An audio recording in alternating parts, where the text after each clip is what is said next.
Clyde Edwards-Helaire. Started out red hot, right? First game of the season, 125 rushing yards and like 50 receiving yards. He looked great. And I had said to you guys, maybe I was wrong. He's really good. But he's not. Like, he has slowed down incredibly. In fact, let me pull up his stats for some recent games. I don't know how much of it is his fault versus just the game plan of the Chiefs, which is let Mahomes cook.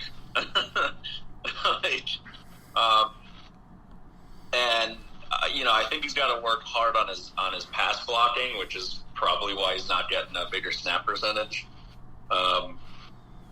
Definitely some things he has to work on. As far as where he was drafted and the hype, I think the hype got a little out of hand just because he went to the Chiefs. But I can't say I'm that surprised by where he was drafted versus his performance. I mean, you guys pressured me in one of the fantasy football leagues, kept talking about how great he was going to be, so I was like, you know what, I'll take him. And he's failed me. That's called strategy. Yes, you guys, great strategy. You guys are all assholes. Crap.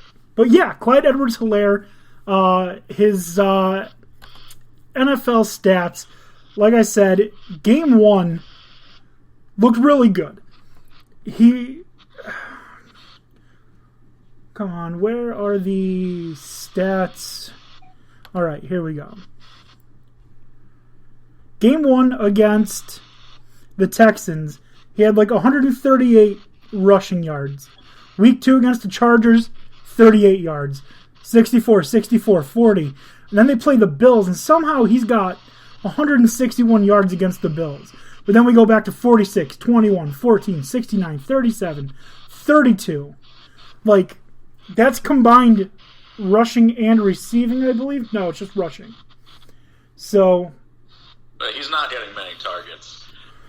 16, 11, 4, 5, 6, 8, 26, 10, 16, 20, 10, 25. Yeah, in the receiving game, he's not getting much. His highest total was 6 for 32 yards, which actually 6 receptions isn't bad.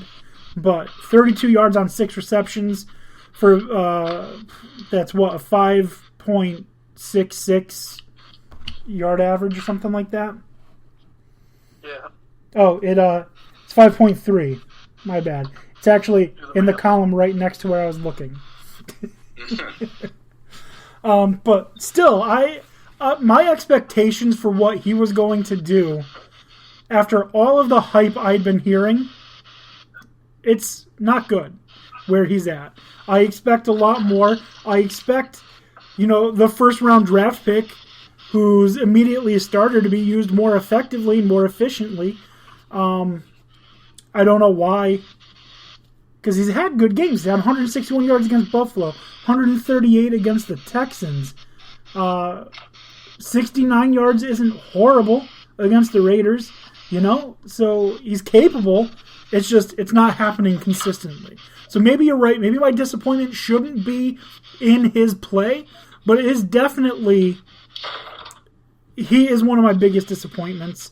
And then a personal disappointment of mine, Trevon Diggs. Dude is ass. He sucks. I was so pumped that we were going to have this elite caliber defensive back from Alabama playing for the Dallas Cowboys because it's just... He's an elite level athlete. It just hasn't worked out.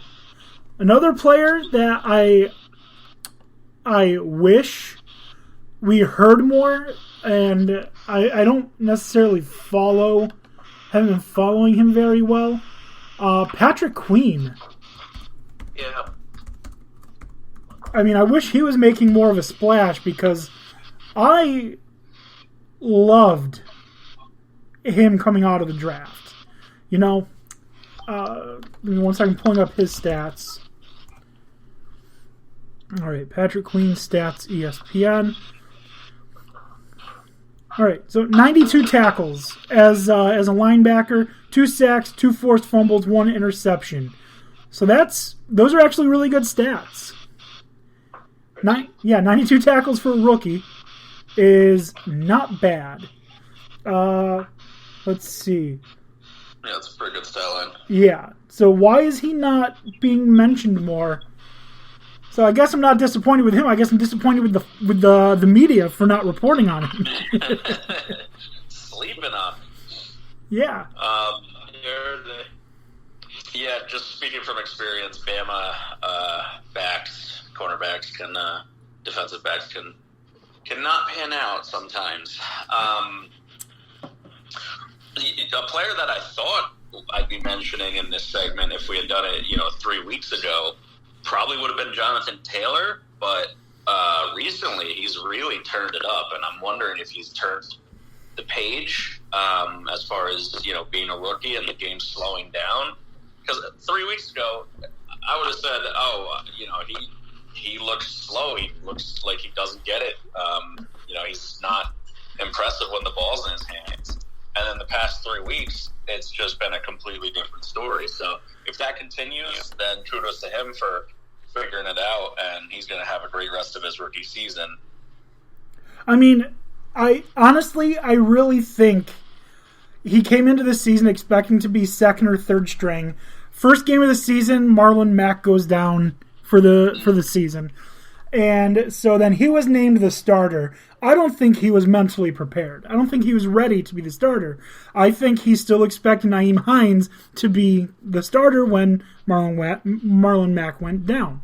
He wasn't getting the snaps in practice that he needed as the number 1 running back. Most likely. I mean, obviously, I don't know. I'm not there. But that's what it seemed to me. And it's unfortunate that it took this long into the season because we all knew Jonathan Taylor was going to be a game changer, right? Oh, yeah. So, let's look at his last 4 games. We'll go back. He had a stinker, 7 rush attempts, 12 yards. That's not good. But then against the Packers, 22 for 90. Against the Texans, 13 for 91. And against the Raiders, 20 for 150. So. Quite nice. One other late season bloomer, just mention off the top of my head because I have him in a dynasty league, is Cam Akers. Looked terrible to start the season and has recently turned it up. Same team, Van Jefferson. Oh, yeah. Also didn't look great. Those catches. A lot of mouths to feed there, though, in that talented receiving core. That talented offense, completely talented entire offense. But yeah, Jonathan Taylor, he had back in September 26 carries for 101 yards against the Vikings, and then his carries went down significantly to 13, 17, 12, 12, 11, 6, 7, 22, 13, 20. So when he's gotten over 20 carries, he's had 101, 90, and 150 yards. Which is what we were used to seeing in Wisconsin.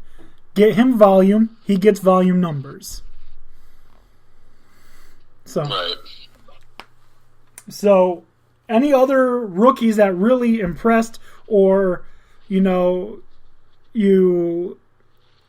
are disappointed with? I know it's tough. You got guys like Jalen Reagor, who was the Eagles' first-round pick, went down with a season-ending injury. Joe Burrow went down with a season-ending injury. Yeturgos Matos was injured. Again, I'm just going to go back to Jeremy Chinn. If you told me at the beginning of the season that there's a defensive rookie of the year playing for the Carolina Panthers, no way I say Jeremy Chinn. It's Yeturgos Matos. Right. But I was wrong. I guess I'd say Hurts. Certainly didn't expect to see him on the field, and then be going up against a very good Saints defense and and winning. Obviously they didn't have Drew Brees, which limits them offensively, but he performed well against a very good defense. He did. Which Tua has been I just want to okay. I just want to ask you, like, really quick for a second. When you say you didn't expect to see him on the field this season, do you not realize how bad Carson Wentz actually is? Well, I wasn't sure what the exact issue was. I wasn't sure it was Wentz. I don't watch that much Eagles football, so. But watching Wentz this season, it was becoming increasingly clear. I just didn't see it last season. This is why right from the rip, rookie season, Tony and I were saying Dak Prescott over Carson Wentz. Right from the beginning. Yeah. But, and on my Jets, I'm liking what I'm seeing from Mims. Hurt to start the year, but since he's come in, he's been pretty impressive. Been one of the top rookie receivers since he's come back. And then, of course, Mekhi Becton. Future quarter. He's killing it whenever he's healthy. Future team captain and superstar quarterback James Morgan. And who's the other big rookie they got? LaMichael Pirine. Yeah, he's been okay. Obviously, no idea what he actually looks like because Gase is intent on giving the ball to a 40-year-old running back that gets 2.3 yards every carry for the foreseeable future as the tank commander. But and if you get 2.3 yards next season, if you get 2.3 yards per game or per play on 4 downs, that's only 9.2 yards. Does not get you a first down. Yep. Let's see what other rookies? Judy. Yeah, Jerry Jeudy, KJ Hamler.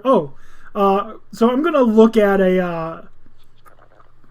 Broncos receivers have been fantastic, even with who knows who is throwing to them.